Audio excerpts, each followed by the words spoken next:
Hi, this is Josh English from 6 Going on 7 and Attempt Survivors, and you are listening to The New Scene.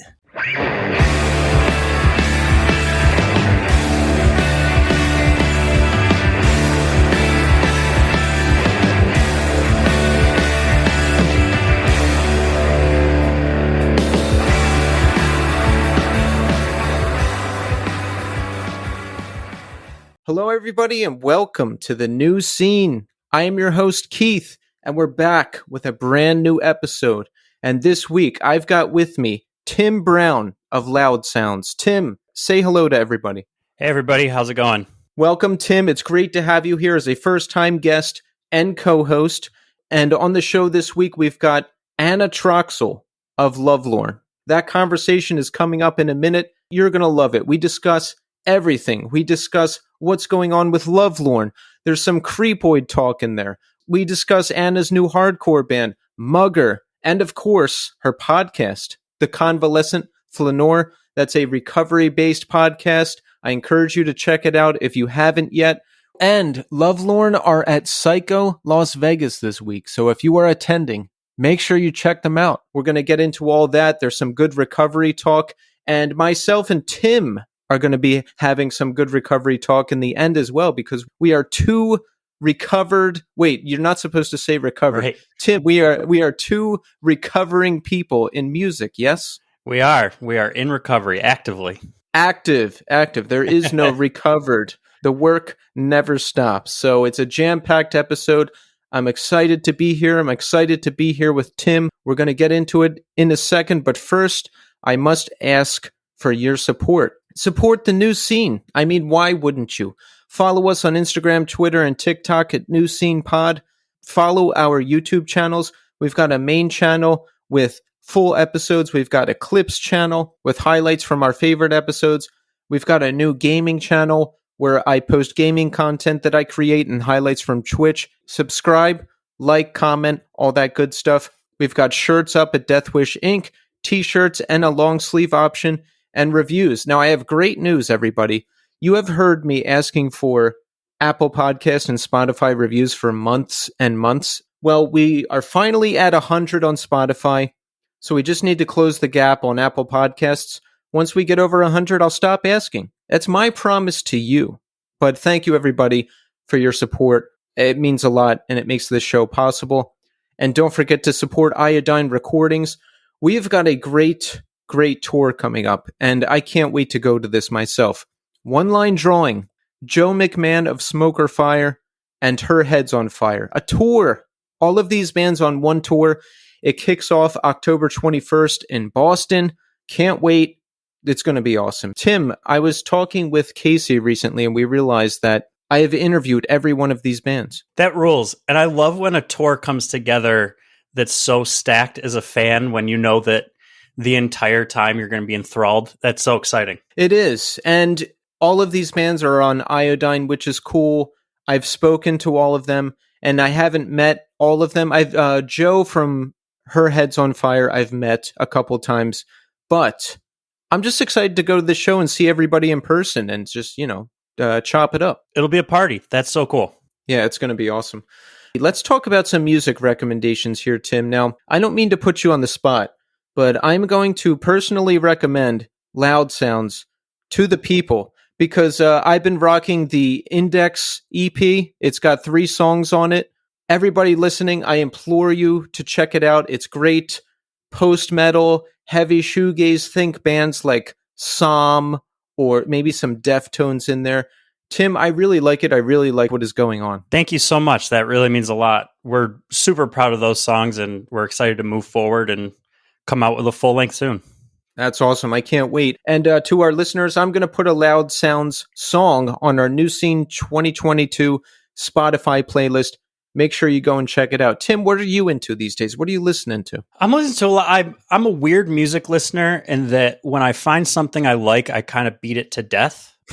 Yeah. And then I reach back into the well of things I haven't listened to in 10 years. So I've been listening. Well, a new release. I've been listening to Anti-My by the Deer Hunter. It's their new concept record, which I'm not. It's funny. I'm such a huge fan of that band, and mostly, I'd say, 80% of their releases are concepts. It's a new story from the one that they've been doing for 10 years, and it's just insane. It hooked me immediately, and it's one of those records, and I'm very excited about this, that has just been constant. I can't seem to get sick of it. I love that. Yeah, I get what you're saying about the beating it into the ground. I did that with Greet Death's 2019 record. Oh, and I yes. I was just listening to it for like 3 weeks straight, and now I've cooled off a bit. Not that I, like the band any less, but I'm like, all right, I know the whole thing now. I have to move on and listen to something else, and now I'm starting to do that. Dude, you got me very hooked into that band. I grew up with a guy who was in a band called Trench, and I remember them going on tour with Greet Death years ago, and at the time I didn't, things happen, life happens, you don't listen. Well, now I listen because of your recommendation, and my goodness, are they just wonderful. Yes. I haven't felt that strongly about a band in a long time, and I really like what they're doing. So I love that. It's an important feeling. It's very organic. It's very natural when that happens, and it's lovely. It's good to know that things can still stick. Yeah, I wait for that feeling, Tim. I love getting that hit when you discover a new band and it's really awesome. And that does happen to me often enough. That's good. But, with Greet Death, I was like texting everybody and saying, listen to them, check this out. You have to check it out. Did you listen to it yet? It's a good thing. You and I are similar. If I'm in a car with somebody listening to something I like, God bless them, because I'm like the guy watching a movie who like pauses it to tell you the backstory that you don't care about, but I'm telling you the history of the band. I love that. Yeah, I like to DJ when I'm in the car. I've driven a lot of people crazy, seizing control of the music, but listen, that's all in the past and we're moving forward now. Okay, so make sure you check back in with me and Tim in segment 3. We're going to dig into some of Tim's story. We're going to talk about more music stuff. I saw Rage Against the Machine and Run the Jewels at Madison Square Garden this past weekend. I want to talk about that. There's a lot to cover, but right now we are going to speak to Anna Troxell of Lovelorn. Enjoy. We are here now with Anna Troxell. Anna, welcome to the show. Hello, thanks for having me. Absolutely. It's wonderful to have you here. You've done so much in life. Creepoid, Lovelorn. We've got the new Convalescent Flaneur podcast and a bunch of other stuff we're going to talk about. But Anna, first I must ask you, how are you doing today? I am doing good. I am living in Austin now these days, and it is just so much easier to live here than in the Northeast. And I find that just my mental health, everything is just so much better just living here. What are some of the ways it's easier? Because I shouldn't say often. I sometimes fantasize about living not in New York City, and I feel like it would be easier on my mind and wallet. So tell me some of the ways it's easier. Yeah, wallet is definitely not one of them. Austin is an expensive city to live in and is getting more expensive. But I think for me, like, you get more for your money. Like, I have a yard, a backyard, a porch, a back porch, a driveway. What? Like, I don't have to look for parking. I just pull up in front of my house and walk inside. What? Crazy. Like, I'm still getting used to that.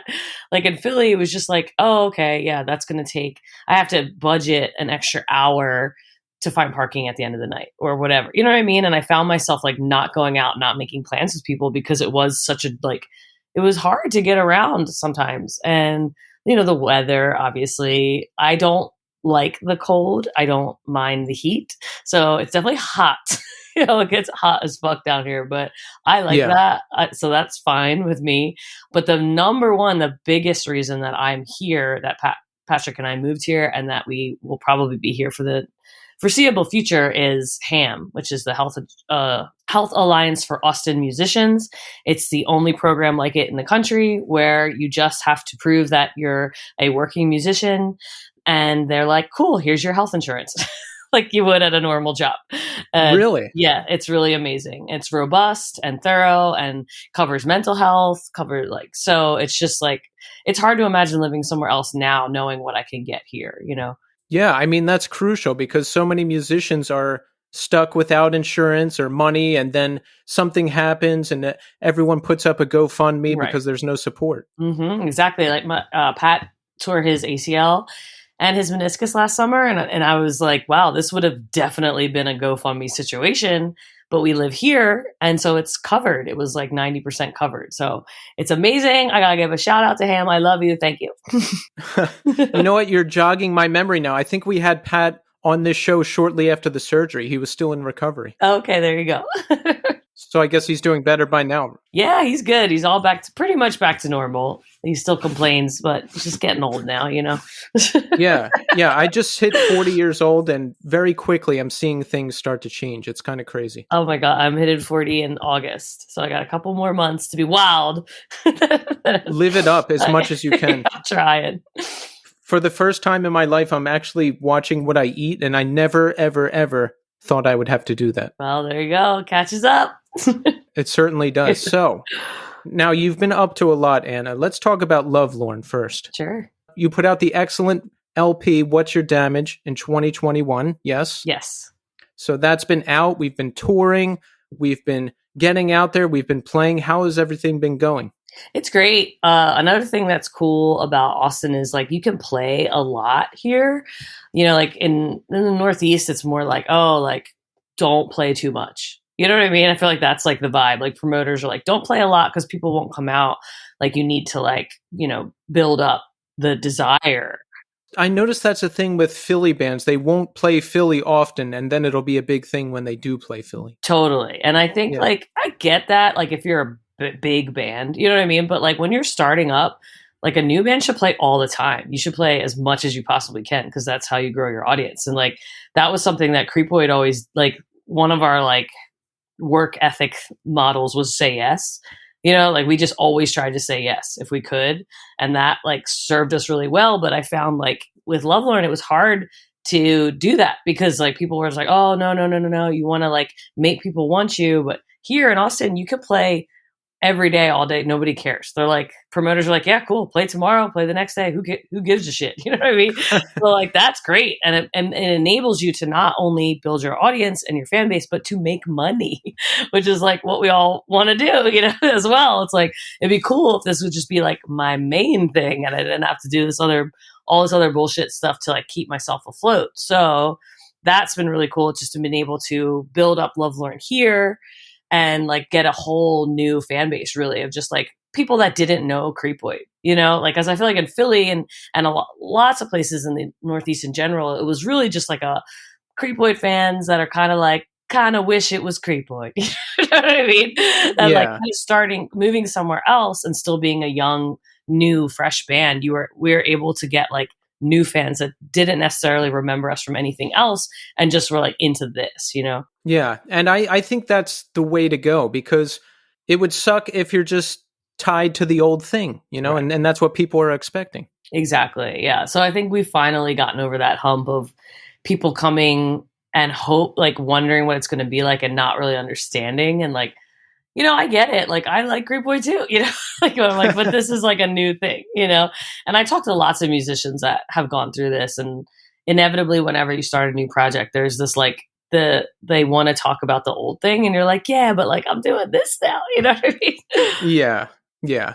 I mean, I think if this is what the artist wants to do, I think it serves them better to try something completely different. Because if you start a new band and it's kind of like the old band, people are going to be like, well, I would just rather listen to the old band, I think. Totally. That's how we felt. Or like if I wanted to keep doing like a shoegazy grungy band like Creepoid, we would have just like gotten two other people to be in the band because Pat and I were still down to be in bands. You know what I mean? Like, so it was just like, that it was time for Creepoid to end. And we were like, I think we've done that. For like, maybe we would do that again one day, but like for now, I'm like, I don't really feel the desire to write a song like that. Because I already wrote those songs, you know. I feel like I did it, you know. I did what I can do with that genre for the time being. There's only so much you can do with it. I've been in similar bands for most of my life, and the thing I'm doing now, I'm just trying to make as different as possible. One, to challenge myself, and two, I did all the other stuff already. I got to try something else. Totally, yeah. And you know, Pat and I recently in the last few months have started another band on top of all how busy we are. So we are started a hardcore band with two of our homies here in Austin who are also a couple. Lisa, who's in a band down here called The Well, and Daniel, who's in like Radioactivity and a bunch of like punk bands. And it's been sick to like do a hardcore band because I was never in a band till I married Pat. Like I was never a musician until like I was almost 30. So I always kind of felt this like I never got to be in a hardcore band. You know what I mean? Like I missed that like cringy, terrible high school band experience. But I was always been, you know what I mean? I'm like, I wish I had made that one record where you're like, oh my God, can you believe this? You know? So we were kind of like, well, why don't we just do a hardcore band now? You know what I mean? And like, which is sort of an audacious idea for like a woman who's about to turn 40 to be like, yeah, I'm about to be the front woman of this hardcore band. I was like, is it crazy? But I was like, you know what? I don't care. Like, I just want to try it because it's like you. I just want to try something different. No, this is fantastic. This is the band Mugger you're talking about, Correct. right? Yeah, this is Mugger. Yeah, I'm excited to hear this. Is there music or anything yet? It's coming. Yeah, we just finished the demo and we're going to start figuring out what we want to do with it. We have about a month so we can perform again because Lisa is going to Europe with her other project, The Well. So we have a little bit of time to figure out what we want to do. No, and what you're saying with starting the hardcore band at 40, this is a dream of mine. I still dream. Now, I was in a hardcore band a few years ago, but I still dream of fronting a hardcore band somewhere, somehow. And I don't care if I'm 40 or 50, as long as I'm physically able, I will do it. Absolutely. I didn't get to do it when I was younger. Exactly. That's how I feel. And I often wonder why I didn't feel like that was something I could do, because I was like pretty heavily involved in the hardcore punk scene in Philadelphia in the late 90s and early O's. I was at every fucking show.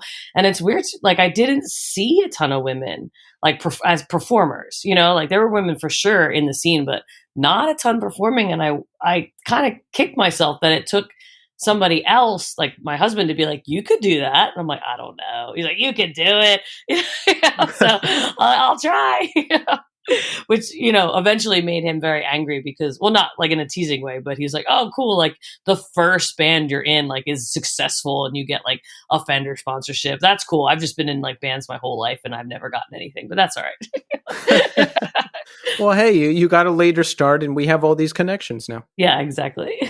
So you said you weren't in your first band until you were 30. Almost 30. I think I was like 28. Pat and I got married when I was 27. And we started doing Creepoid like pretty much right after that. So right after I turned 28, they went down the basement. They got snowed in for a weekend. They wrote a record and they're like, hey, like, come on down. We need a female vocal. I'm like, I don't know how to do that. They're like, just try, you know? I'm like, okay. You know? And like, I really credit my bandmates, especially Sean Miller, for not being annoyed at Pat for being like, I want my wife to be in the band. Oh, also she doesn't know how to play. You know? Like that must have been a pretty, you know, like not super easy pill to swallow. I don't know if I would be that welcoming and accommodating if somebody like approached me with that scenario now. And Sean was just so cool about it and like taught me to play bass and taught me to sing and taught me to record. Like just made me feel like equal to them, you know, even though I clearly was not. But like he never made me feel like an amateur. He made me feel like we were all in it together. I love that because my first band, I was kind of a disaster and I barely even learned the songs on bass, and the singer guitar player took the time to sit down with me and like show me everything and invest the time into getting me where I need to be. And I'm so happy because like that's what I wanted more than anything in the world, was to be in a band and play shows. Yeah. And that's what I love about being in a band is the camaraderie that happens from being, if you're smart and you pick the right people to be in a band with, it's the best fucking thing in the world, because there's nothing that compares to that feeling of really finding your homies, your tribe. And when you go on tour and you have to face all these obstacles every single day, but you have your fucking people that are like, no, we got this, and like supporting one another. And like we fought constantly, of course, you know what I mean? Because we're all so alpha. This is like all like three majorly alpha people in a band, but we respected each other and like listened to one another and always had each other's backs really when it came down to it. And like, I think I learned so much about just like being a human from being in a band, like beyond the bass stuff, beyond the, like that part of it, just like how to like hang in there when shit seems really fucked up and desperate, and like to voice how you need to people and to like have it echoed back to you is like the best feeling in the world. So prior to age 30, did you want to be in a band? Like, did you think, oh, I want to do this, but I just, there was no opportunity? I think I always wanted to be a performer in some sense, like, I don't know if I specifically thought like, I want to be in a band, like a punk band, but like from the age of like, what the first time I saw The Little Mermaid, I memorized every song and would like make my parents like listen to me. I'd be like, all right, sit down. Here it is, and like regale them with my version of the Little Mermaid songs. And then like, as I got older, just loved musicals and like Les Mis and like Miss Saigon, all that shit that I was obsessed with being able to do that as much as I could.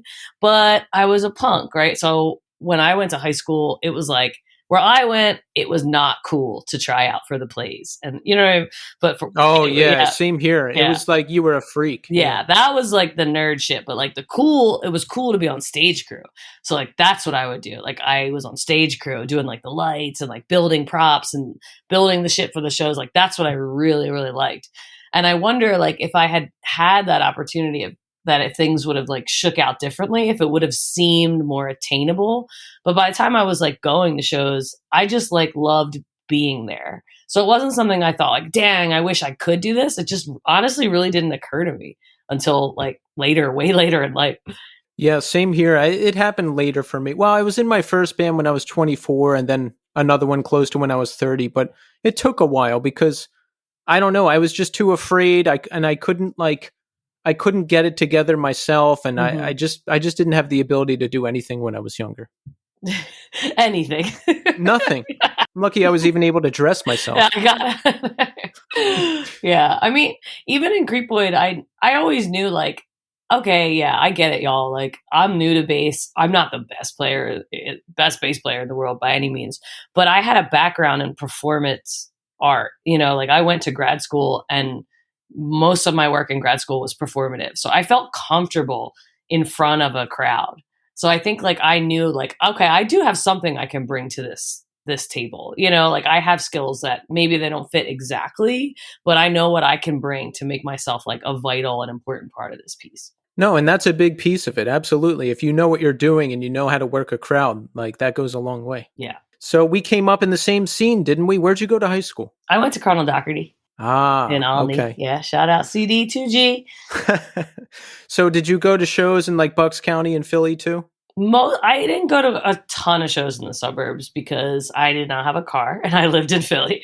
So most of the shows I was going to was, like the Stalag and Kill Time and the First Unitarian Church and the Trocadero. But I had friends that went to, LaSalle and McDevitt and all that shit. So like sometimes I'd be like, come pick me up. And they would take me to shows out in the burbs, but that was less frequently. Whereas like the Troc, I was there like 3 times a week. I got you. Where in Philly did you grow up? I grew up in the Northeast in Burr Homes, like super close to Fox Chase. So Pat and I always fight about, he'll always say, I'm from Philly. I'm like, well, you grew up in the suburbs. I'm like, you're from Willow Grove. He's like, just 10 minutes. I'm like, just say like, I'm from Philly. You're from the suburbs. Yeah. No, the Philly people are very specific about the dividing lines. Like, very. If I'm talking to someone not from Philly, I'll say I'm from Philly to make it easier on them. Mm-hmm. If I'm talking to someone from Philly or who knows, I'm from Bucks County. Oh, of course. Yeah. That's it. Yeah. Even, that band Zorn? No. They're a pretty cool, like they do, like, I guess, I don't know how exactly I would describe them, but it's like a punk band. But they're from the Valley, and they toured through Texas recently. My husband did the show at the bar I work at in Austin, and I was stoked to see them because I'm like, oh, sick. They're from like near us, and they came in and they were like, hey, what's up? Like, we're from Philly. I was like, oh, sick. Where from? Like knowing, and they're, and they noticed my accent immediately, and they're like, "Oh, we're from the Valley," and they rolled over, immediately. And I was like, "It's cool, man. Like, I get it. When you're in Texas, you'll say you're from Philly, but like not to someone from Philly, because I was like, oh yeah, sick. Like, I grew up in the Northeast. Like, oh, you grew up in the Valley." It's just funny how it always comes down to that. So I was reading a lot about you recently, Anna, interviews and various different things, and working with your husband Pat in the band must be great because your guys are on the same page. You love each other. It's just got to work out easier than, say, if you're in like a 4 or 5 piece band. But has there ever been an instance where just you couldn't get on the same page and like one or both of you had to compromise? Oh yes, for sure. Like we disagree a lot about, I mean, we both have, like I said, we're both very alpha. We both have very strong opinions. We listen to a lot of the same music, but then we also we each individually listen to music that the other person doesn't listen to, So I think that we come to music with different ideas sometimes about what it's going to look like. And if there's anything I would say that's not great about Lovelorn is that there's just the two of us. So when we disagree, it's just like there's not somebody else to give input, Whereas like with Creepoid and now with Mugger, when we disagree, there's somebody else to offer their insight and their opinion.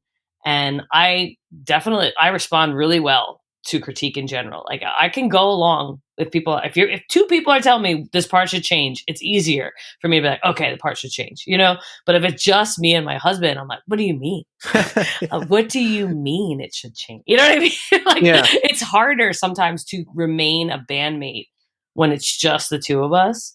It's easier to feel like, oh, this is my husband talking to me.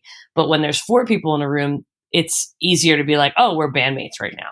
And to like kind of put on a different hat and be more like open to feedback. And like I said, I went to art school, so I'm used to critique. I'm used to people telling me what's wrong about my work. So like that wasn't something that I struggled with.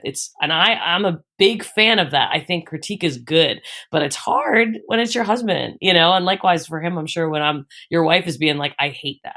You know what I mean? I'm like, it's a no, so we often have to, and sometimes I don't like to compromise, sometimes like to change the part per se. I think sometimes it's good to just trust the other person and be like, okay, if you really believe in it, then we're going to go with what you think. Because sometimes in my experience, if you try to like meet somewhere in the middle, it becomes sort of muddled, and it's better to just trust somebody's vision with it. Be like, well, this isn't exactly the way I would want to do it, but like I do believe and trust in you, so like let's go with that then.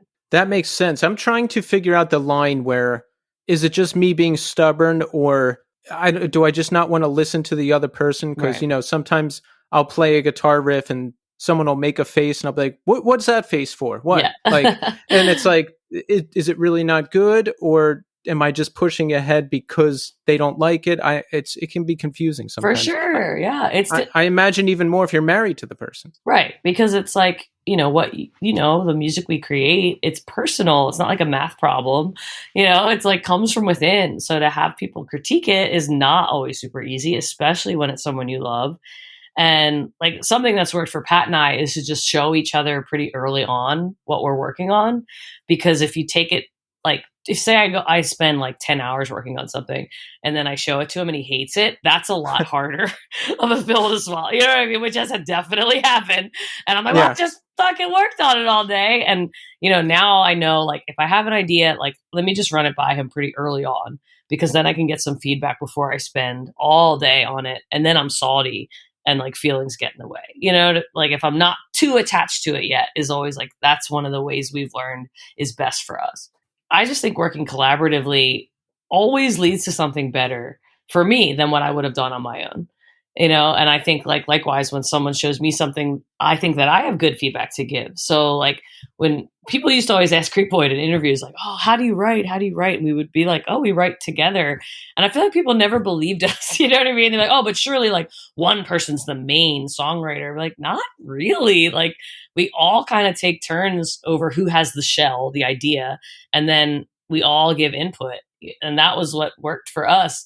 But I think like often I hear about bands where somebody like kind of is the main ringleader, and like that's cool, like if that's the way you want to work, but I wouldn't want to be in a band like that. And I wouldn't want to be the ringleader, and I wouldn't want to be the one taking the orders either. Like for me, it's like that's what's sick, that like, oh, you're showing me something I wouldn't have thought about, and vice versa. Absolutely. And you know what? I'll be honest, I would want to be the ringleader, but I can't do it. I'm not that prolific. I can come up with a verse and a chorus like nobody's business, but I'm so bad at the rest of it. Yeah. I would just keep repeating the same parts. I need people to help me spice it up and make it a little more interesting. Well, that's good that you know. Is there something that you struggle with when you're writing? Like, is there somewhere Pat has to step in to help you plug in the pieces, or does it just depend on the song? It really depends. I mean, I feel like one of my strengths is like coming up with melodies pretty quickly. I can kind of hear things pretty early on about how I want a song to sound like vocally, you know? So but like I said, I'm not the best bass player in the world. So sometimes Pat, with Lovelorn specifically, will be like, I want the bass to be like this. And he'll like hum a part. And I can't do that. Like, I don't have an ear like that. You know what I mean? Like, so I can get there and we can kind of get something that works together, but I'm definitely not like the type of bass player that can just bust that out. But now I'm in a band with somebody that can do that, because my bandmate Lisa is a sick bass player. And so like, that's cool for like, now I'm being Pat. I'm being like, oh, could you do this? Like, and she's like, yeah, sure. Just bust it out. You know, I'm like, what? You know, like in awe of her. But like, it goes both ways, because she said like, we were talking recently, and she said like, I just can't believe how fast we've been writing these songs. It just feels like so effortless, because I think we're all like kind of doing the thing we're best at. Absolutely. So what is on the horizon? Is there more tours? Is there more shows? Yeah. Is there more music coming? Yeah, we're busy bees. Lovelorn playing in Austin a lot. Obviously, we're also going to play Psycho Vegas this year, which will be very exciting. Oh, nice. Vegas in August will be crazy, but it'll be It's hot. a good thing you don't mind the heat. I don't mind the heat, and it's not humid there, so it'll be okay. So we're probably going to tour out to that and then tour back. And then Mugger has some dates in Texas as well that we're going to be touring with these two amazing bands, Detox from Austin and Mexican Coke from Houston. We're going to do a little Texas run in August as well. And then in October, we'll be back on the East Coast doing a run with Lovelorn, like hitting up all our fave spots in October, the best time of the year to be on the East Coast in the fall. Yeah.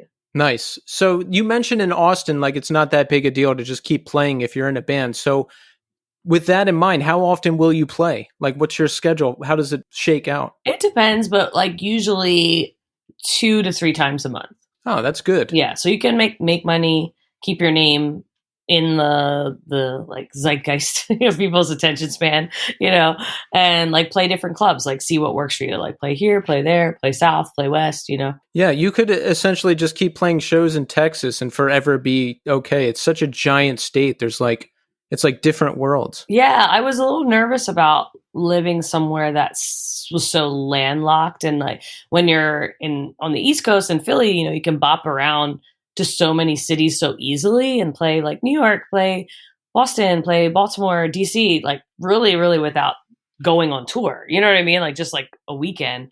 But I was really surprised and like stoked to find out like there's thriving music scenes in all the cities in Texas. It's not just Austin, you know, like Dallas, San Antonio, Houston, even Galveston now, our version of the Valley and Austin, like they all have good music scenes. So you can bop around in a very similar way just in Texas and play a lot. I love that. That's awesome. So Anna, you are now a fellow podcaster. Yes.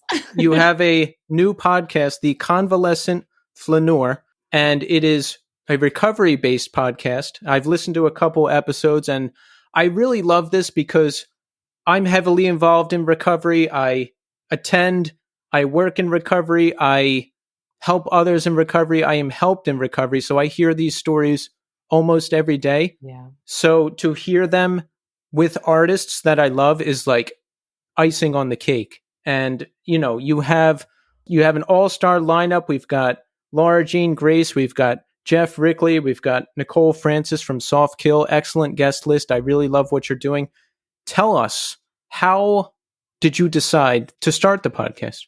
I had been thinking about doing it for a while. I guess like during COVID, I kind of thought like that could be a cool thing to do. My part of my recovery was being in an inpatient program in the New York State Psychiatric Institute, where I was for almost 3 months, and it was research based. So there was a group of eating disorder people, there was a group of affective behavior disordered people, and there was a group of addicts that were coming like down from addiction, essentially. And I was really floored when I spoke to a lot of those folks with how similar our stories were. And I was like, wow, this, I've never thought about it in this way, but like, I think probably it could have been alcohol for me. It could have been drugs for me. It could have been a sex addiction for me. Like for a million reasons, it became food, but it was never really about the food in the same way that addiction is not about the substance. It's about the compulsion. And I didn't have like the, mental or emotional RAM to really dive into that at the time because I was actively just trying to stop being anorexic. But it always was in my mind, and I always was interested in how the world of recovery is connected. And my homie, my label mate, Josh Robbins, who's also on 6131 in a band called Late Bloomer, does a podcast called Spinning Out, where you talk about one record, and we talked about Silver Jews, American Water. And I warned him, I'm like, I'm going to cry throughout the whole thing. Because it's just it's the best record of all time. And it brought up a lot for both of us, I think, just talking about that record. And so I talked a lot about my eating disorder. I didn't really plan on doing it, but it came up, and he talked a lot about his recovery, which I knew nothing about because he had always just told me he was straight edge, and I didn't question that, so it was really revealing in so many ways. And, I shared that podcast, and I had people tell me, oh, I knew it was you. Like I turned it on, and my husband walked in the room, and he was like, that's Anna. You know what I mean? They're like, your voice. I knew it was your voice. So I thought, well, maybe I could do it now. Like maybe now's a good time, and it just felt right. And I was like, I'm going to try to do it, and I really didn't know what it would be like or if people would say yes. But what I found is that people generally want to talk about their recovery. I think like beyond just wanting to share their story, also like genuinely wanting to help people and to serve others who could benefit from it. So it's been really easy to get people to agree. I anticipated having to be like, oh, could you please? And people are like, yes, I would love to. So that's been like really sick to see like how willing and able people are to help others because they know what it's like, and they've been through it. Exactly. I say it all the time on this show. It's one of my favorite topics to discuss because it's a significant part of my life. But also, I say it all the time on this show. I had no clue what to do or where to turn to or what options there were. So I think it's always important to have the conversation so that who knows who is out there who might hear this, that we might help. Exactly. Like I've said many times on my show, I'm glad I was not anorexic during social media. Very glad. However, I think there might have been a little bit of access to information that went against that and showed me, oh, there are actual programs where you could go and like get better. And instead, it's the early O's. So I'm going to the library, I'm like desperately trying to find any information I can get my hands on. And there wasn't a lot of advice or people with experience with eating disorders that I had access to. Like it delayed my treatment and delayed getting better for so long because I really had to fight to find that information. So anything I think you can put out in the world that someone might stumble upon, like so amazing. Yeah, I got lucky. Well, one, I was in denial for so long that I had a problem. And then when I realized that I really had a problem, thankfully my sister got me into a psychiatrist and I started on some medicine, but that ended up actually just making things worse. And I was just super resistant to everything. So I just had to grind myself down into the ground so far that I was finally willing to give things that worked a shot. Totally. Yeah. I relate to that as well. Like just being in denial about it.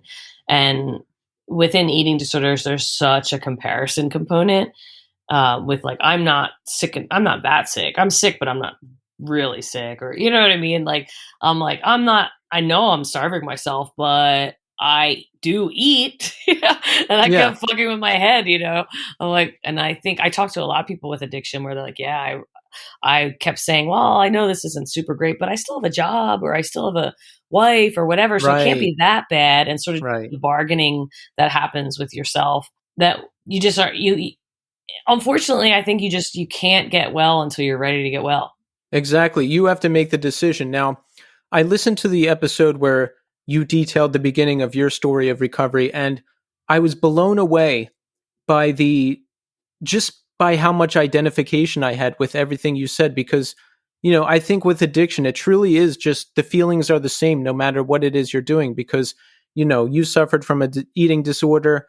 I was deep into drugs and alcohol, but everything you said I could relate to: the isolation and not being able to see yourself for who you are, and just this compulsion to keep doing things. And Mhm. I was blown away.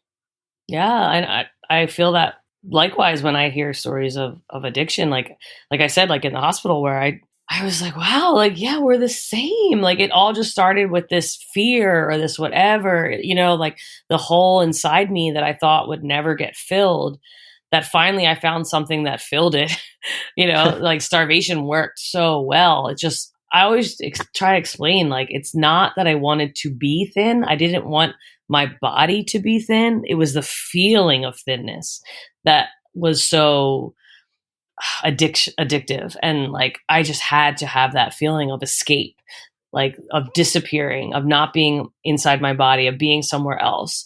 And that I hear echoed with so many of my guests on my podcast, of just wanting to erase the self. And like I took that to a real physical place, like actually erasing my body, but it's the same impulse. And again, like once you stop that addictive behavior, you think, okay, I'm okay now. Right? Like, all right, good. I stopped doing the shitty thing that was destroying my life. Like, I should probably be all right now. And then begins this whole other layer to the game where you're like, oh, now fuck. Now I have to actually figure out why I did that to begin with. Right.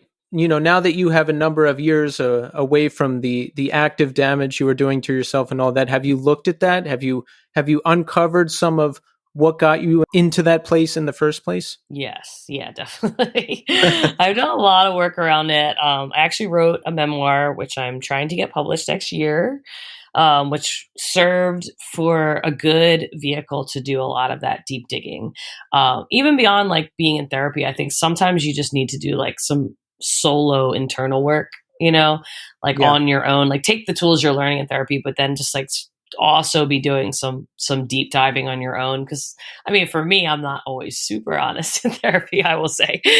Sometimes I'm like, even like, ooh, like sometimes I keep just for me, and that's its own can of worms. But yeah, like I just know, like it's so much clearer to me now, and becomes clearer every single day. With every day I get in between me being actively anorexic, it becomes something that I think about as something in the past that I have to keep an eye on. I have to be very like watchful of my eating and the ways I think about my body and weight. And at the same time, it's not like a present danger where I feel like, oh, I really could slip at any moment. I feel like I've got a good chunk of time and I'm on pretty solid ground. But I know the things that led up to me being sick, those are the things I kind of have to be really careful about. Like Right.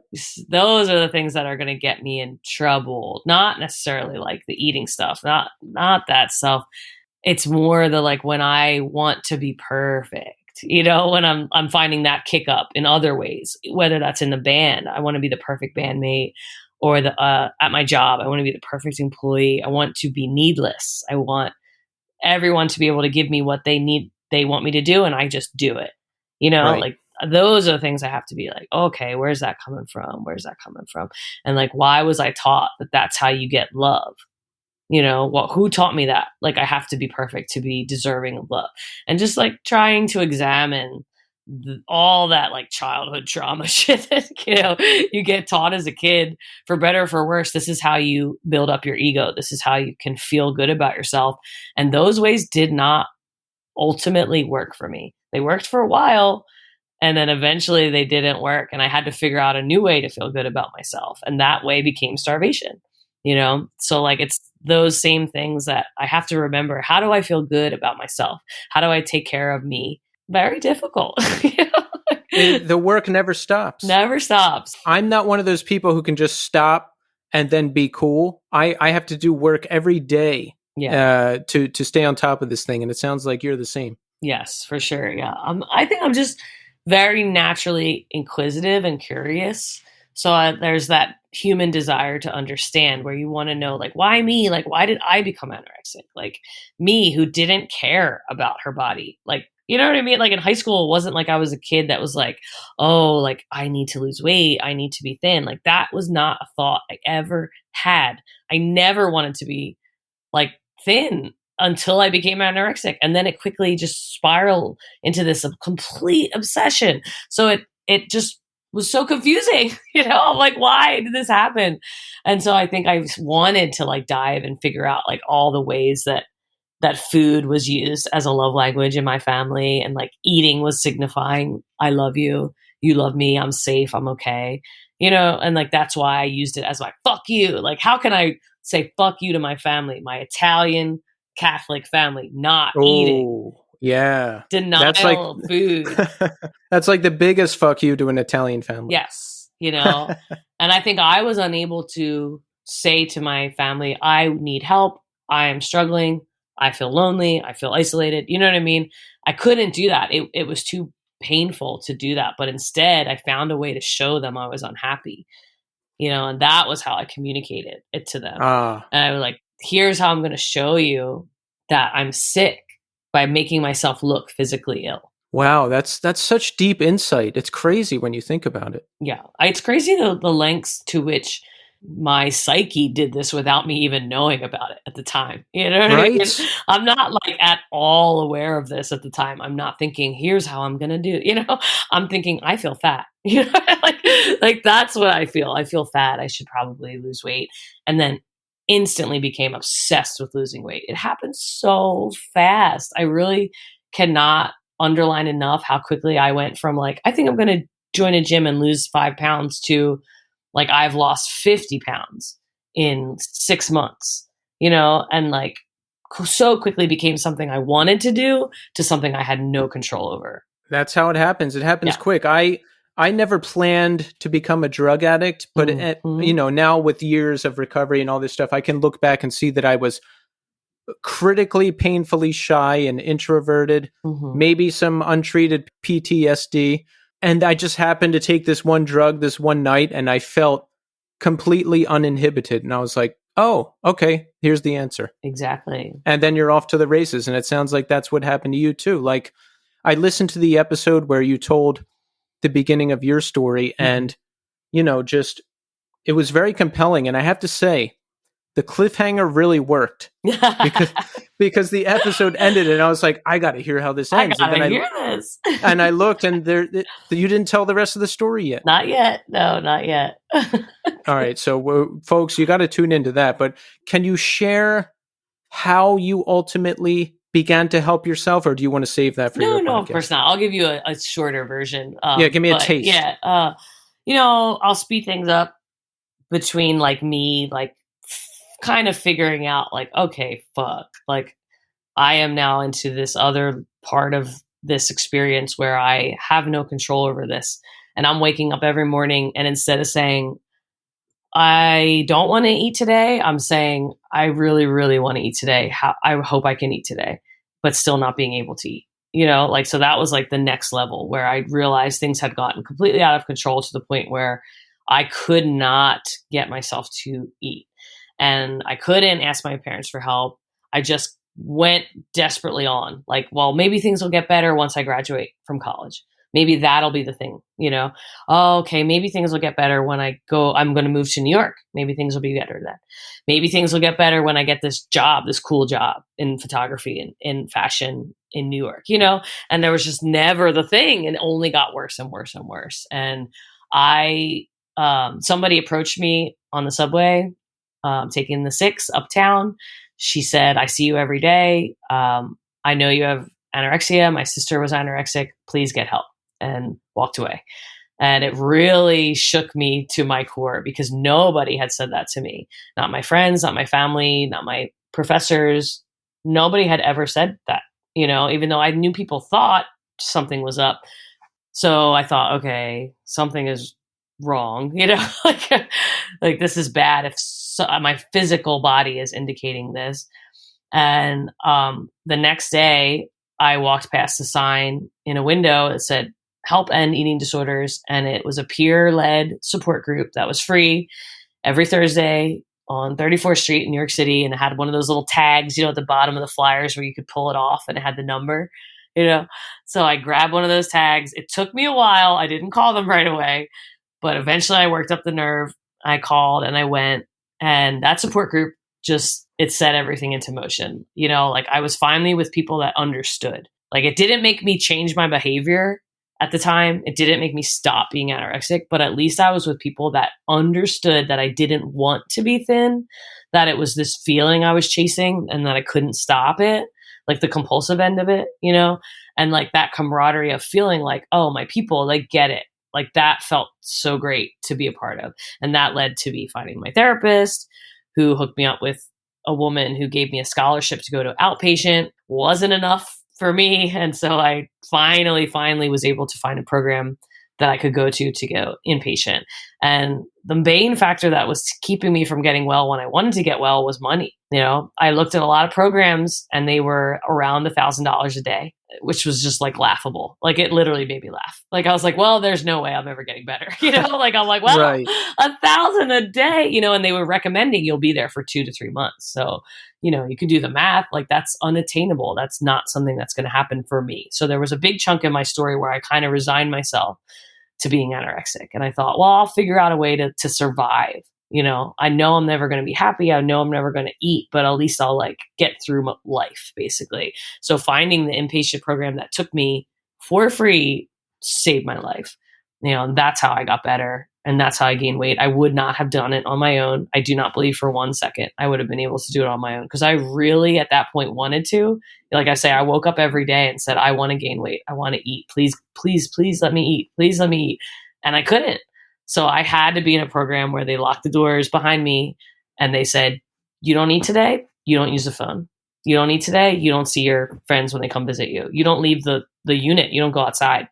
And like, that works for me. Everybody's different, but for me, I needed a very strict, like, no bullshit, like, program that like straightened me up, got me to gain the weight, and then I could start doing the other work, the other shit that comes after. Right.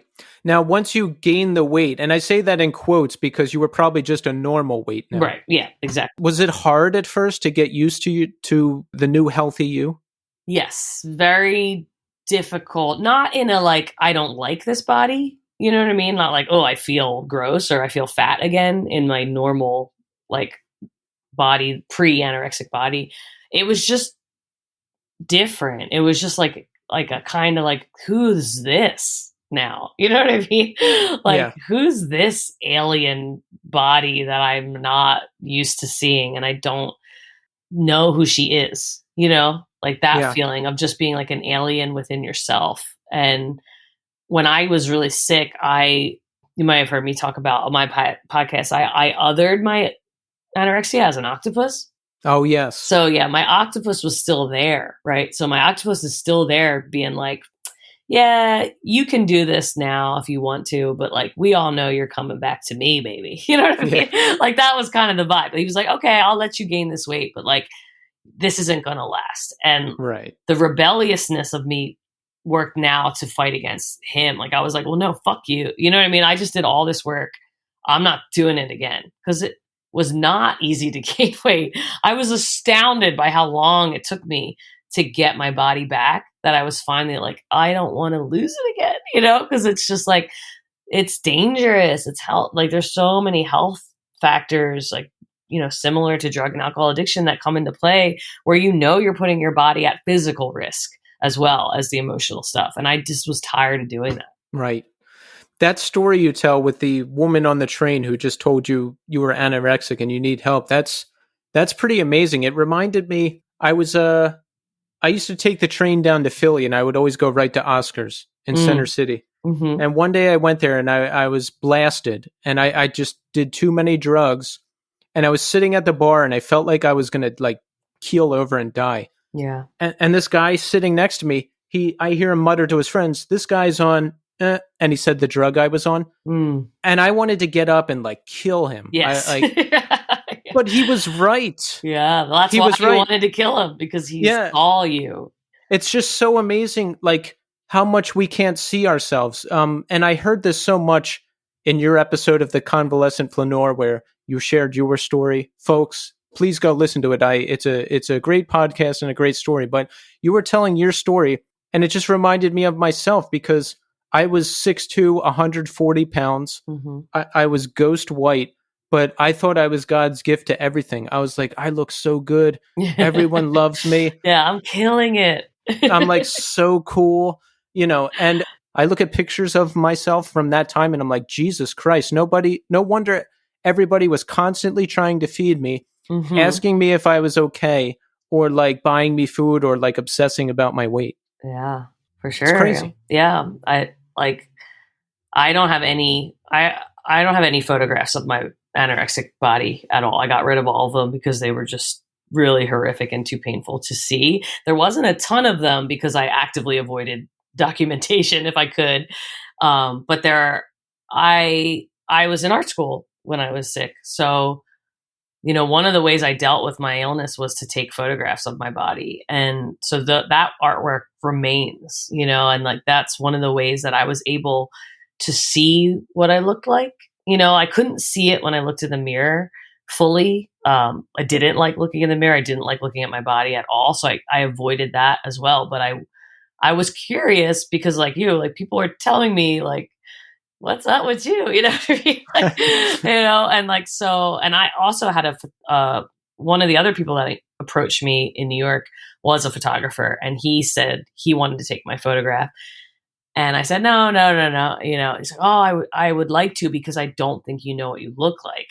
And it was that same instant rage that you had, like, fuck you, dude. Like, I don't know what I look like. You don't know what the fuck you're talking about, And also, I have a BFA in photography, okay? You know what I mean? I was like, I can take my own picture.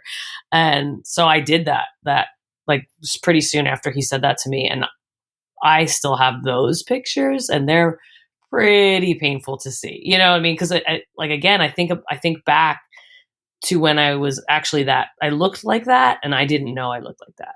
I thought I'm fooling everyone. Everybody thinks I'm okay. Like, I'm doing a great job. Yeah, it's crazy, the veil the addiction puts over you, where you really think everything's okay. Absolutely. Yeah. I always tell people I worked really, really hard to convince my friends and family that I didn't have an eating disorder, but I think I worked the hardest to convince myself that I didn't have an eating disorder because of X, Y, and Z. It was like I always had a reason why it wasn't that bad. Yeah, and there would be these little glimmers of realization that would just make me so sad. I remember I was going somewhere with my brother, and I was like sick to my stomach and puking like I always was. Mm-hmm. And I was like, oh yeah, I'm sick. And he's like, you're always sick. And I was like, so deep. Just like, yeah, just those little like moments that make you see what's really going on. It's wild how this whole thing works.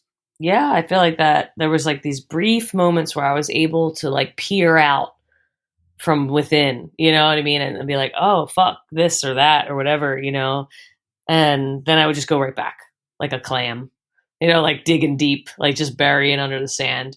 Like just being like, well, whatever will be, like there was this just kind of like not actively suicidal, but kind of like very risky behavior. Well, I don't care if I live or die, because I'm so tired of living this life that I just want the suffering to stop. So I just sort of like didn't want to examine things closely because it just seems so like tedious.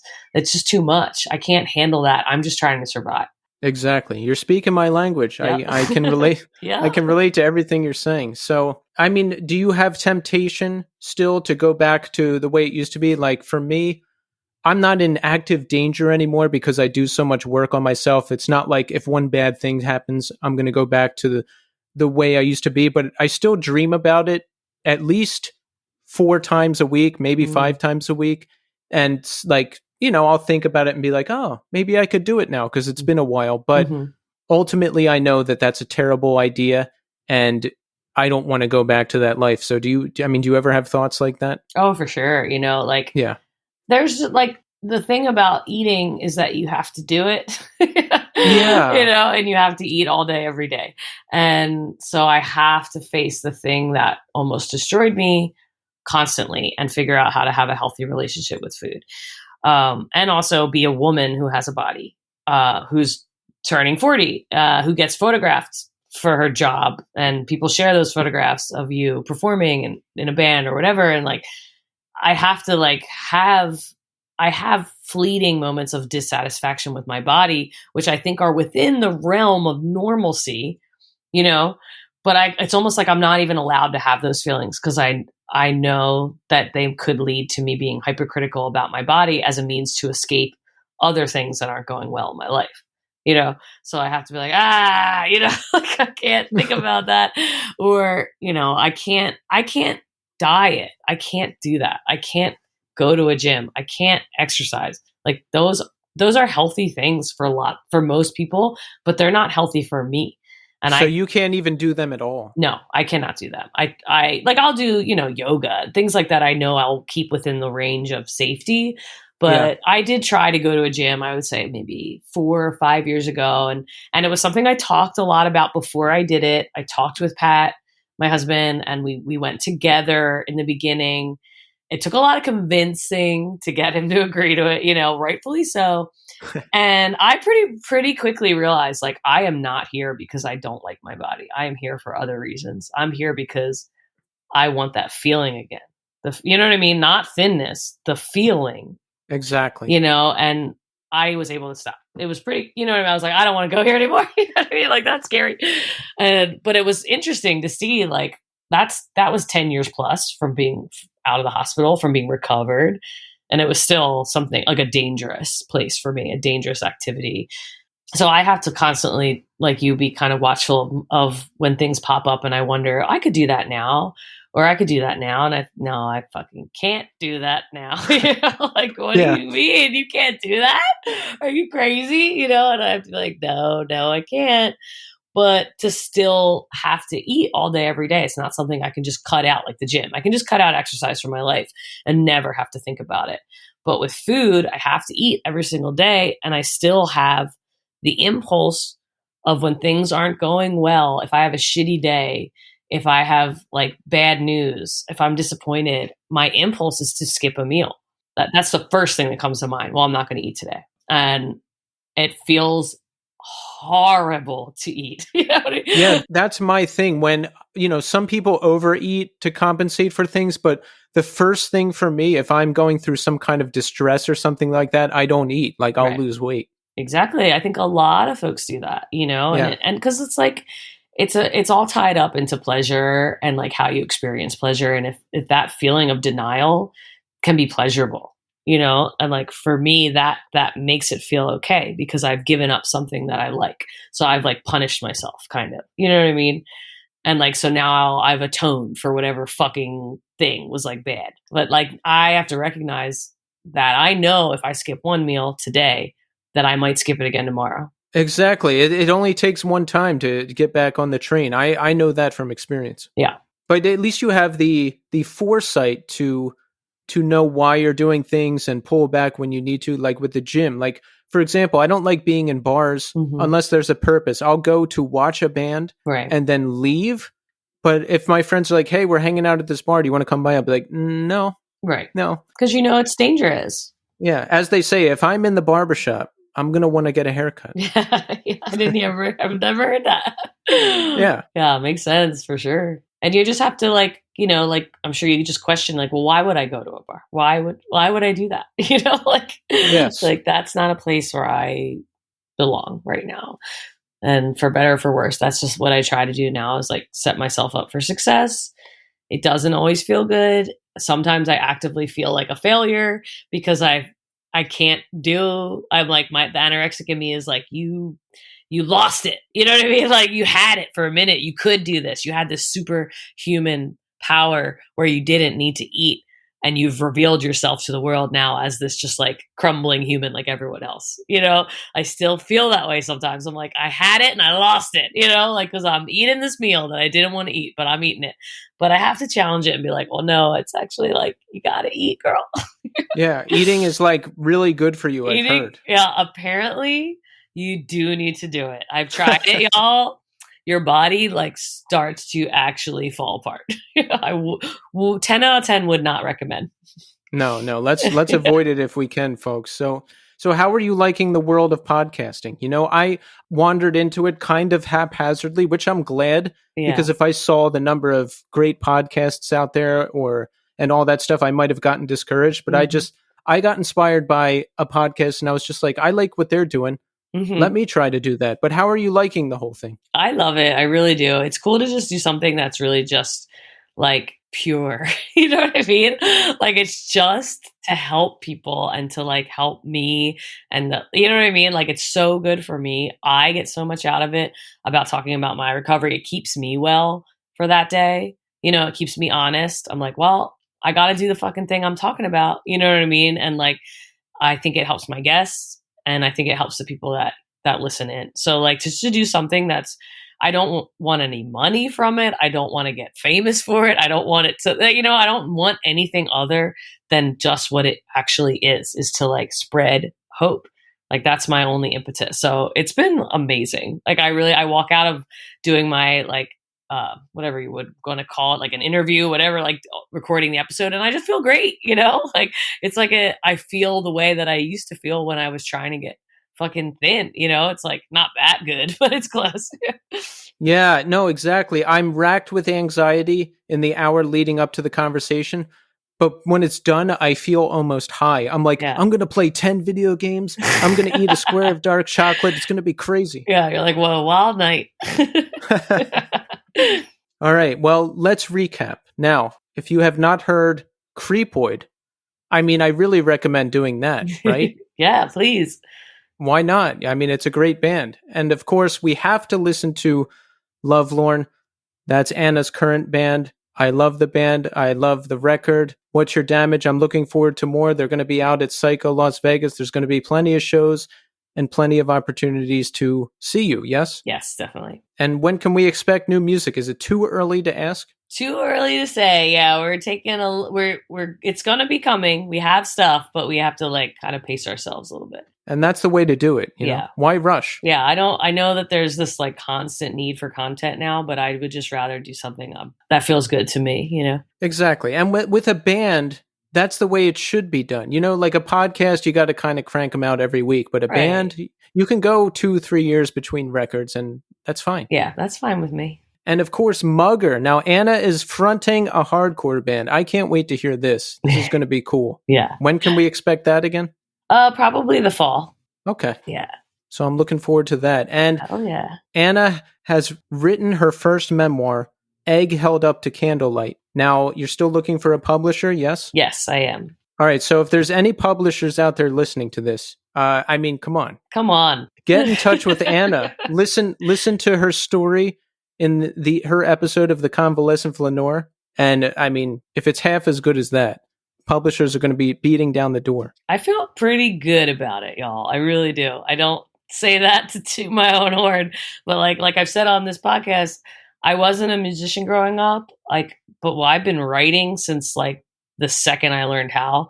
So like, I know that this is something I'm good at. And I know that my book will be useful and helpful, not only to people with eating disorder folks, but like just people that are gone through suffering and gone through trauma at any point in their lives. I think that they will get a lot out of it. 100%. Like I mentioned earlier, just listening to your story, there's so many threads connected, and it just, whatever the addiction is, I think there's so many similarities. So hearing about how we help ourselves and each other, I think it can just do good for anybody suffering. Absolutely. So Anna, I just want to say thank you so much for coming on the show. I'm looking forward to more, and I'm looking forward to more from the podcast, and this was great. Thank you. Absolutely. Yeah, it was my pleasure. It was so great to be a guest on a host. I'm like, I just show up and talk. Great. Right? On the rare Yeah. instances I do that, it's always nice to have the positions flipped there. Yeah. Well, it was a pleasure talking to you. Thank you so much.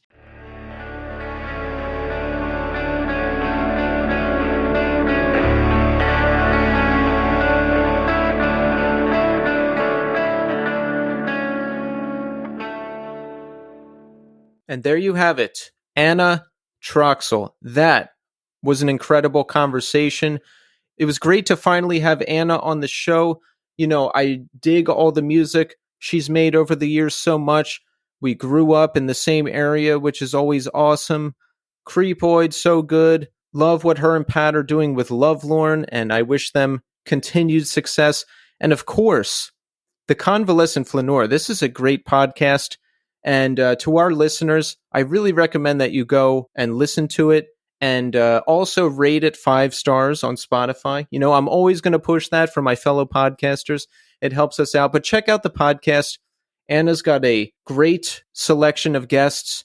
And I recommend episode 9, where it's just Anna, and she really goes into detail on her story and her recovery journey. And it was really compelling.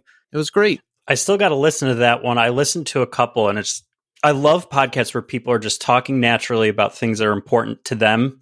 It comes through. You know what I mean?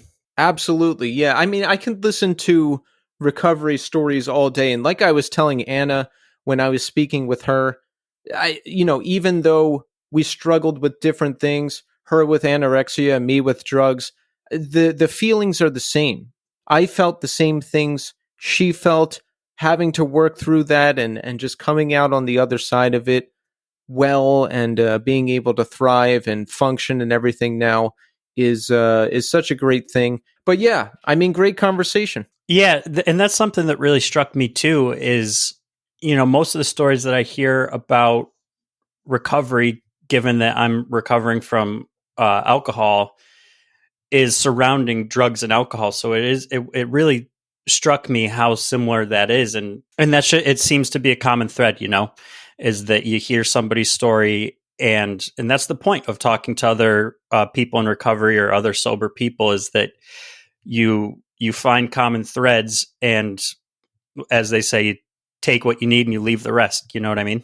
Exactly. Remember when she said, it could have easily been anything else, like alcohol or drugs or sex, or I think she said, that's so true. Like, whatever you happen to stumble upon when you're in that state, that's the thing that ends up consuming you. For me, it happened to be drugs. It could have easily been anything else. Like, I think about that all the time. Yeah. All the time. I feel so lucky that I never, took a Xanax. I never got hooked onto like benzos or those types of things.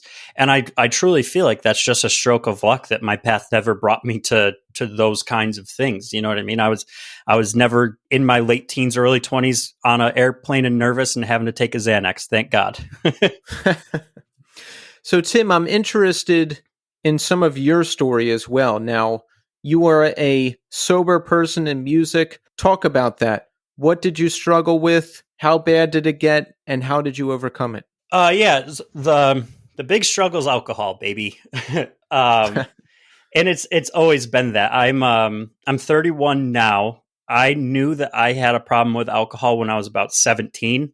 Wow. I grew up in a very small, and if you're young there, boring hometown in central New York, right outside of Syracuse. And the thing you do there when you're a young teenager is you drink and you smoke cigarettes and you cause trouble. So I started drinking when I was 13, 14. And when I was 17, I started to notice that I would count the days that I didn't drink, if that makes sense, or count the weekends that I didn't drink. So to me, that's where it started as a problem, because that's when I started to notice that I'm doing things a little bit differently than everybody else. When I was younger, going to parties was whatever. I only really wanted to go there to drink. And I very much, this is something I notice, and I notice other addicts say, is that everything in that room or everything at that party, I wanted to be mine. Do you know what I'm saying? In terms of alcohol. So if, you're a young teen, or you're in high school or early college, and you get a 30 pack of beer to split. Well, I was the entire time just trying to count how many that I could get and how many I would get at the end of the night. And then I would, stow away beers to take home with me just in case. And then I'd fall asleep next to an open beer. And this is at like 18. So wow. That progressed. I moved to New York City with my brother when I was about 22. And unfortunately, the first and only job I can get was at a bar. And that's where, and mind you, these are also partly some lovely memories. I loved the friends that I had there at the time, but I was just in my early 20s and doing early 20s things, right? And that's kind of, and something you talked about with Anna is a lot of what was going on in my head is, well, am I actually in trouble here? Or am I just in my early 20s working at a bar, drinking too late, doing coke to stay up? You know what I mean? Yeah. And then an old friend of mine called and said that his band had an opening for a bassist. And I said, hell yeah, I want to do that. I've been wanting to be a more serious musician. I played guitar since I was a really young kid, and I wanted to do that. So I joined that band, and they were already pretty established at the time, and we were living in 4 different states. So our manager of that band at the time had us all move up to Rhode Island so we can all have a home base. And then that's where things really got bad, that's when I started to know it was not just me in my 20s, that it was me with dependency issues, because, the once innocent coke habits from New York City, I just work at a bar, those followed me to Rhode Island. And when I moved up here with that band, that's where I really started trying to hide how much I was drinking. And that's also, funnily enough, when I started getting paid in alcohol. when you're in a band and, a venue can't give you a ton of money, or the money that your band needs, they pay you in a 30 rack of Narragansett beer, baby. So... Did you try to find new drug connections when you moved up there? Like when I moved to New York City, I had no connections, and that was like the first thing I did. Yeah, and it was scary. You know what I mean? Because, all through my 20s, I was saying, well, that's not me. And that's something that Anna brought up too, is I worked really, really hard to convince myself that I was just going through a bad phase. And so, when I got up to Providence and I didn't know how to get coke anymore. Well, that was a problem. And I had to, make friends that knew how to get it. And I had to get jobs in bars, so that my biggest thing was hiding in plain sight. I wanted to make sure that I was around people that drank more or did more drugs than me, so that I was never the biggest problem, if that makes sense. And I was never a sloppy drunk. I was never getting pulled out of a bar. I was never the sloppiest in the room. I was never the worst in the room. And I did that on purpose because I wanted to hide. At this point, I knew that it was an issue. So now you're presented with dangers, as you know, dangers to your active using, like being aggressively fucked up and having people say, hey man, I think you got a problem. There was one time, this was so bad. The band that I was in at the time, we just had a new single out, and I was playing bass in that band, and this single was it was written around this bass line. And we were playing a show at Arlene's in New York, and we had packed it. It was a line out the door. We had crushed like merch sales that night. It was incredible. Well, I got too excited because, I used to live in New York City and all my friends are there. So why not take a couple shots and then take some more shots on top of whatever drinking I was doing on my own time. And I played that whole song a half step up without knowing it until watching the video later. So I just I just fucked that whole song. And it was, we're pushing this, we're pushing it to radio stations, we're pushing it to our fans and all that bullshit. And I just wrecked it. And that's the first time that band sat me down and said, like, hey man, might want to chill. Did that work, or did you continue on with the destruction for a long time? I just kept hiding more. So yeah, it didn't work. I just realized that what happened with that band, we all lived in the same house. So I then made up whatever excuse. I got to move out. It's cheaper if I go live with my other friend over here. and, get a job at this bar over here, which is, 10 minutes down the road. And I did just that. I lived with a wonderful dude, a friend of mine, James, but I knew that James would not be judgmental. He would not question me on my drinking or drug use or anything like that. And I got a bar job, maybe a 3-second walk down the road, this local old Irish pub. It was the worst. And that's where shit really fell apart. That's where I would go into work with a bottle of Coke, like Coca-Cola, like soda. And I would take a sip out of it and top it off with whiskey. And then, in the matter of like 2 months, I was just, it had like a sip of Coke and then the rest was whiskey. Oh man. And I had, like shooters of, I thought that I was so fucking smart. I had shooters of like Fireball whiskey in my car. And then I also had cinnamon gum so that if I ever got pulled over and the cop, you smells like you're drinking, I would point to the cinnamon gum and be like, I just had, cinnamon gum. And I do work. I thought I never got pulled over somehow, but I always thought that I'd be so smart as to say, like, yeah, be a little honest. Yeah, I just got off work at the bar. It was a double shift. I did have one beer, but I'm just exhausted, man. You know what I mean? Yeah, I was really stupid with drinking and driving back when I still lived in the suburbs or, like operated there more. And once you remember Sparks when that was out? Mm-mm. Sparks is a energy drink / alcohol drink. Oh, shit. Was that like the same era as Four Loko?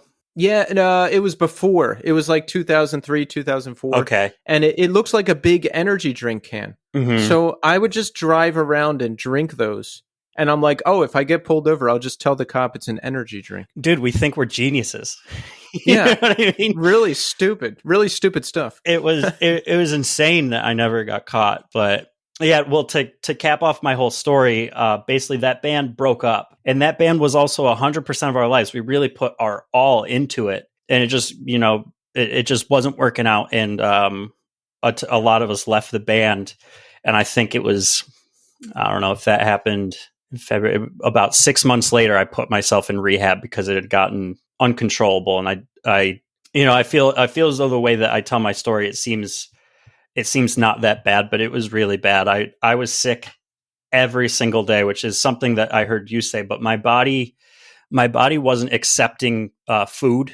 I had to have like in my scientific way of thinking, I had to have alcohol in my stomach in order to keep food down. So what I would do, instead of, getting sick and throwing up every time I ate, which was something that would happen, I would just kind of eat once a day and then take a bunch of shots, and hopefully I fell asleep before I got sick. Yeah. So I was just constantly sick. I was like that too. I wouldn't get high and then eat because eating would kill the high. I would eat and then get high because if I did it the reverse way, it would kill the high. Yeah, then you could stick it out. Yeah.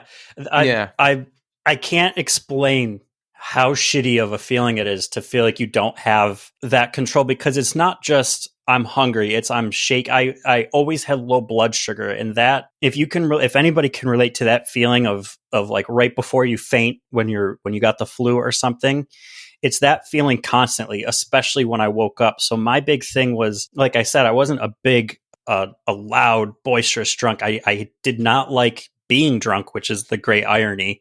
I did not like the lack of control, but I was just constantly drinking throughout the day so that I could feel as though I wasn't shaky, about to collapse, because, my body was done. You know what I mean? I was totally exhausted by the end. Wow. How long were you in rehab for? I did 30 days. It was supposed to be 28, but I got into the rehab after 5 p.m. So that didn't count as a day. That really pissed me off. Have you been sober ever since? I have. I just crossed 4 years, June 21st. Wow. Congrats on that. That's awesome. Thank you so much. I just crossed 5 years in May. Congratulations. I'm so excited for 5. I feel like 5 is going to be one of the ones that just makes you feel different. Is that true? That's what everybody says, and I thought it was bullshit, but it really is true. I felt that with 3, kind of. 3 was one where I was like, holy shit, it's been 3 years. And then now I'm like, it's been a whole high school career or a whole college career if you're just doing the 4. So what do you do to manage your addiction? How do you stay on the right side of things? It's different for everybody, right? Yep. 12-step programs weren't for me. I tried them. They brought them into rehab, which I was so thankful for. P.S. Rehab is beautiful. Rehab is excellent. It is also very scary going in. I'm not denying that. Oh yeah. I miss rehab so often, and that doesn't relate to me being nervous about my recovery at all. It's one of those places where it's like a summer camp. It's like pressure cooked to make really, really close friends really quickly. And I've never laughed as hard as I did in rehab. I never thought as hard as I did in rehab. I never cried as hard as I did in rehab. It's an absolutely beautiful place. I cannot stress that enough. But anyway, tangent. But they brought 12-step meetings into rehab, which I really appreciated at the time. They weren't for me after. What works for me now is listening to podcasts, honestly, is a big thing. I have sober people in my life. Which now has turned into a very blessed thing. I have a lot of other sober people in my family. You know, my aunt who helped me get into rehab, who pulled huge favors. She works in recovery. She pulled huge favors to get me into rehab. My dad is pushing 35 years sober, so I can talk to him about stuff. I have a ton of sober people that I can talk to if there's ever a moment of, oh shit, or I'm not sure. But I make sure I think about it a lot. You know what I mean? And I make sure I think about the full spectrum of it. I still have my journal from rehab. And if I notice that I haven't thought about sobriety for a while, then I'll kind of pop that open and just relive what craziness was going through my head during those 30 days. And that's what really works for me is listening to other sober people, talking to other sober people, helping other sober people, which is something that you can accomplish in a 12-step or other kind of like open meeting type recovery. Yeah, it's a whole club built for that. Yeah, exactly. And I think the people who started AA forever ago, I think they nailed it. It's the core of it is just talking to other people and not being so foolish just to think that you're alone. That or unique. You know, I used to think it's just not going to work for me. I'm too special. I'm too addicted. I've seen that stuff on TV. It doesn't, but none of that is true. That's all bullshit that your mind tells you when it's saying you're not addicted, you're too far gone, you can't be helped. All the work is done. You can go plug into any one of those programs, and if you work it, it'll work. Yeah, exactly. And, you know, similar to what you were just saying, your brain will try to trick you and say, you know what, like what happened with me, I'm just in my 20s. You know what I mean? I'm just working in Manhattan, and this is what people do. It's not me. I am special in that I drink like an alcoholic. I use like a addict, but I can get out of this. Yeah, I had the same thing, and I talked about this with Anna as well. You know, that it took that random encounter where the person on the train told her, "You're anorexic, and I know it. You need to get some help." Right? Like, I would have moments of that where I would be sick to my stomach, puking, and then but I would still think, "Oh, I just did too much today." You know, normally I'm fine, or I would get little glimpses that I had a big problem, or someone would say something that kind of pulled the veil up for a second, but I thought I was fine for a really long time, and I wasn't. I had a similar thing. The DJ that worked Friday and Saturday nights at that bar in New York City that I was working at, he was a sober fellow from alcohol, and he was older. He was probably 10 years older than me, and he saw me. You know what I mean? Like he saw, similar to what you said in the podcast with Anna, where somebody at the bar just said like, "Oh, this guy's on," and then they called it, they nailed it, and it pissed you off. Yeah. Brian, the DJ, thank you so much, Brian. He saw me, and kind of he was very gentle.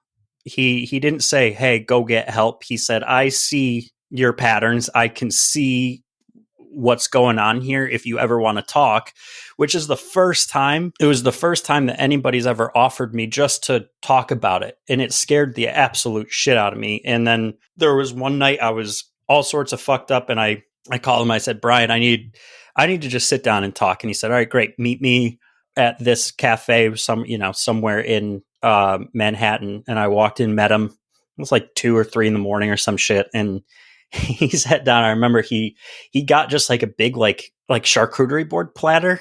I'll never forget. It was crazy to me because I could not even think about eating because I was still fucked up. And he just talked me through it. He said, listen, if you think you don't have control, if you're questioning if you're an alcoholic, you probably are.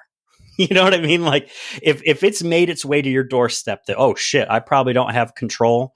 You probably don't have control. And he was great. He explained to me what meetings are, that there's different kinds of meetings. Movies and television makes meetings out to be like a bunch of sepia toned or gray toned people in like a sad and dusty room. Yeah. And it's just not that all the time. He explained to me that there's meetings where you don't have to talk, or if it comes to you, say, no, thanks, I'm just here to listen. There's meetings where just one person with a ton of experience is talking, and there's websites where you can just go look and it'll say, yep, this one's open to the public, this one's closed. Closed still means you can go. It just means that they want you to be a part of their group. Yeah. And he explained all that shit to me. Unfortunately, it didn't stick for me at the time, which is fine.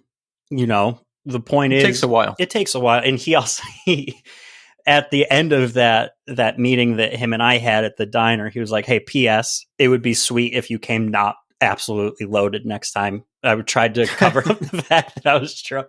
Like, no, I'll just drink some water, Brian. I'm not hungry. But yeah, that first time of like being seen for what you suspect that you are is a very scary thing, but it's an important milestone, I believe. Yeah, it is. And it's good to hear your story, Tim. I like to get the message out there and just let people know that there's all different methods to managing your addiction, and I've said it a million times on this show before, I didn't know where to look. So I want to give people options of where to look. Or maybe I did know where to look and I just didn't want to. I don't know. But Tim's recovery looks different from mine. Me, I tried a lot of different things and nothing worked. So I had to indoctrinate myself deep into recovery and working in recovery and having people work with me in recovery. It's an everyday part of my life. And I need that level of care to manage my addiction. And Tim says he can listen to podcasts and be okay. And I think that's fucking awesome. At least for now. The thing about sobriety is that it can change quick. You know what I mean? And I know that. So if for right now that's what works for me, it might not work for me in a month. And I think that's the important thing about remaining in recovery, is being aware that shit can change on a dime, and it's up to you to roll with it and be flexible. There's sometimes I just need to see, this might sound fucked up, but I just need to see like a heavy meeting, if that makes sense. I need to see some 24-hour chips being given out. You know what I mean? Like I need to see people who are early in recovery, because I need to see how hard it can be and how bad it can get. And that's kind of the point of meetings, is like what I said earlier, you take what you need and you leave the rest. I'm floating towards a dangerous time in recovery, and I'm aware of that. Once you get towards 5 years, your brain might start telling you, hey, listen, you got this. You can probably, you know what I mean? Yep. And so it's ever important to stay on guard and to continue to protect yourself. 100%. And Tim, let's talk about Loudsounds. Now, you have recorded the latest singles with Greg Thomas, a guest on our show, yes? Yeah, that's right. Goth Greg, our guy. Talk about that experience. It must have been awesome. We had Greg Thomas, and to our listeners, that's Greg Thomas from End. And we've also had Chris Teddy from The World is a Beautiful Place on the show, and they run Silver Bullet Studios together. Yeah, they're great people. We had... Loudsounds had released music right when COVID started, right when when lockdown started, and it was just all self-recorded in home studios here in Rhode Island and mixed by friends and stuff like that. And it's fine; it did its job for like a first release. But we wanted to progress with new people. We wanted producers. You know what I mean? We wanted people that would help us grow as songwriters and as a band and as a cohesive unit. So we reached out to Greg at Silver Bullet, and luckily he saw something in us in our first release, Sundad. And he asked us to come down, and we just worked on those 3 songs, just kind of as like feeling each other out, if that makes sense. So here's what it could be like is kind of the deal of this is what he's showing us what he can do and what his studio can do, and we're showing him what kind of songs we can write at where we are right now as a band. And it worked out. We get along great. They have a lovely studio. It's insane there. It's like a horror cave. It's just covered in thousands of DVDs and Blu-rays and 4K shit. I'm not really a big movie guy. And posters and masks and cobwebs and skeletons and shit. It's a goth dungeon. It sounds like a haunted house / studio. I love that. Yeah, there's like bears. It's in the middle of Connecticut, like set way off the road. So there's like bears and shit in the backyard. It's an awesome place. It feels like they do a great job of making you feel at home there, and it feels like when you were 12 going to a sleepover. Do you know what I mean? Yeah. It's always so much fun to go there, and we learn a lot from Greg, who works with us one-on-one. You know, he's been in these insane band, like he was in Misery Signals, he was in Shai Hulud, he's in End right now, he's a part of a folk project called Murmur, and he's huge into movie scores and stuff like that, and he just has this immense knowledge of music that we don't have, and that's what we're looking for in a producer, is somebody who has a different brain than us, who hears music different than us, and it's really worked out, and I think it shows in those 3 songs. How much intervention does Greg have, and how much are the songs done before you get there? I want to understand how much he's stepping in and say, maybe try this or maybe try that, the producer angle. Give us some details. We go there with, I would say, 80% of a song done and demoed. Our singer Cal, who writes most of the stuff, and he's in his little lair at his house. He's doing all the like electronic stuff that you hear on the songs and all like the vocal pads. That's how he expresses himself. That's how he is creative, is just going into the lab and working. So he works really hard on these demos, and they sound well finished. And then when we give them to Greg, he'll just kind of chew through them and say, ooh, I don't know if, for example, if this part's meandering a little bit too much. I don't know if this is the strongest part to have as a vocal melody for a chorus. You know what I mean? He's been doing this for 18 years. So he knows much better than us what works and what doesn't work. So although we have a very completed demo sound, I think, so right now we just finished pre-production for a full length record with them. And I think there's only one song of the 10 that is completely untouched that was given the Greg stamp of approval of, yep, that one's fine. That's got to feel good, right? Yeah. Yeah, exactly. There, some of them a little bit, some of them a lot of bit. There's one song in particular that what was written as the chorus wasn't what would be the best chorus, and so it was rewritten a bit in there. And so, yeah, I'd say about like 80% demoed when we get there. And then Greg kind of goes through and chews us up and spits us out. Yeah, and that's a good thing. I mean, some outside perspective from such a seasoned veteran in music, it's only going to make things stronger. Oh, it's a beautiful thing. It's what you need. You absolutely need it. And especially the pre-production that we just did is so necessary it's a time saver. It makes a better album. It makes better songs to have ears that aren't married to your thing, right? It's the same as going to therapy. You're talking to somebody who is unbiased, who is not married to the thing. And they're saying, this is what I would do as somebody with more knowledge. You know what I mean? And so it's a beautiful thing to be able to go and have somebody like Greg and have Chris there to be able to say, oh, you know what? This is really fucking cool. It would be a little bit cooler if blank, blank, blank. Right. Well, you got to check it out, everybody. Index by Loudsounds. And again, I'm going to put a song on our Spotify playlist, the New Scene 2022 Spotify playlist. But go check it out. We've got Index. We've got Sundead, the 2020 record. You need to hear it. You need to. And let's see, what else is going on? Oh, yeah, I want to talk about... Now, I saw Run the Jewels and Rage Against the Machine this past weekend at Madison Square Garden. Yeah, that's been all over the place. How was that? Unbelievable. Now, I wasn't going to go. I remember pricing tickets back in 2019, and I wanted to get good seats, and it was like $400 for 2, I think. So I was like, I'm not going to go. And I think a day before the show, my friend Kevin hits me up, And he's like, hey, I've got an extra ticket for the show. Do you want to go? And I was like, yes. Free ticket. His friends were going to go, and then there was a COVID thing going on. They couldn't go. I was like, are you sure? I can, if anyone needs anything, you want me to send someone some money? He's like, no, just come to the show. And I was like, of course. So I went, and, anyone that's been to Madison Square Garden, it's giant. They have hockey games there. They have Knicks games there. It's gigantic. And Run the Jewels were great. I dig them. I think I discovered them in 2017 when Run the Jewels 3 came out. And I remember I was newly sober. I was getting into all different kinds of music again. I was listening to a lot of rap at the time. And Run the Jewels 3 and 2 were on constant rotation. And they have this song on Run the Jewels 3. I forget the name, but they keep saying Run the Jewels live at the Garden, and they're talking about Madison Square Garden. Yeah. And they played that song, and they're like, when we wrote this, we weren't even close to being able to play the Garden. Yeah, they were shooting their shot. They were, you know what I mean? They were calling their home run. And they manifested it. And they were happy about it, and I was happy about it.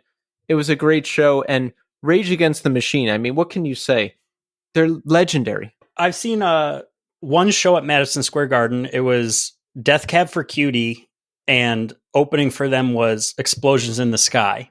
And I think both of those bands are wonderful. Explosions in the Sky filled the room, if you know what I mean. Their sound filled the room. It was as if they were playing to the back of MSG. Death Cab, who is a wonderful band, and I really, really am into, it just wasn't right for MSG. It didn't fill the room right. I cannot imagine how much Rage Against the Machine filled that room. They're made for it. Seeing a band like that live, I don't go to shows that big very often. It's almost otherworldly, because these guys are like legends that you only see or hear about on YouTube videos or whatever else. But to see them was unbelievable. And they had such a minimal setup. It was like a regular band setup that you'd see at St. Vitus or any other venue. There wasn't the fake stack of Marshall empty cabinets or anything. It was just a regular band setup. Now, Zach injured his foot, I think, a couple days into the tour, so he's kind of planted up front, sitting down. And I thought somehow that might take away from the show. Not even a little bit. Not even a tiny bit. It was so powerful, great varied set. He didn't talk at all between the songs at all. Like, there wasn't like any of the political commentary or anything, but they had this great display behind them, and it would display the things Zach would usually say. They talked about some protests that happened outside of Madison Square Garden back in the 30s, I think, and they had different imagery. It was really cool. That's so awesome, man. That's something that lends to the honesty thing I was talking about earlier. These are just four guys in a band, and they're just doing what they're feeling. And I actually watched a video that you posted on your story of watching like Tom go up to Zach in the middle of a song and just how they were like interacting on stage. It just felt so like raw and cool and real. It made me so happy. Because I know that band has had their own internal issues in the past, and there's been periods of inactivity, but everyone was having fun. Tom would be interacting with everybody, and then at the end, they all sat down on the thing Zach was sitting on, and they just had their arms around each other and was waving to everybody. It made me really happy, and just the whole time I was thinking, like, it's so crazy. Like, they started like any other band. We knew Zach from Inside Out, and look, like now they're playing Madison Square Garden to 20,000 plus people, and it was just like it was a really cool experience. So shout out to my friend Kevin Visioli and his wife Anna for inviting me to the gig. Unbelievable experience. Really glad I went. That rules, man. I'm happy for everybody that gets to experience them right now. I feel like this is the perfect time. You know what I mean? There's a lot going on, obviously, and there's a lot of anger, and I think this is when a band with a message like theirs is perfect for a crowd. I got chills, like the things they were talking about and the things they were bringing to people's attention and the imagery. It is more important now than ever in the times we're living in. It's also cool that they're doing work with Hate 56, that he's shooting all the shows at MSG at least. I think he might be doing like East Coast ones with them. He's done some of them, and that is awesome because just watching that whole journey with how much he loves Rage Against the Machine. And, they announced the shows, and all of Sonny's fans reached out to the band to the point where Sonny was like, they're aware of me. It's okay. You don't have to keep messaging them. And for him, his dream to be realized, and now filming that band who inspired him to do his whole thing. It's a great circle of life type thing. That's beautiful. Well, we're out of time. We are out of time for this episode, but it has been a great episode. So Anna, I want to thank you once again for coming on the show. And Tim, I want to thank you for joining me today and sitting in on the guest host chair and sharing your story as well. Thank you so much, Keith. Absolutely. And we're back next week. I'm here every week, sometimes 2 times a week, no matter what. Next week, new episode, new guest. It's going to be another great one. So get ready. Thanks everybody for listening, and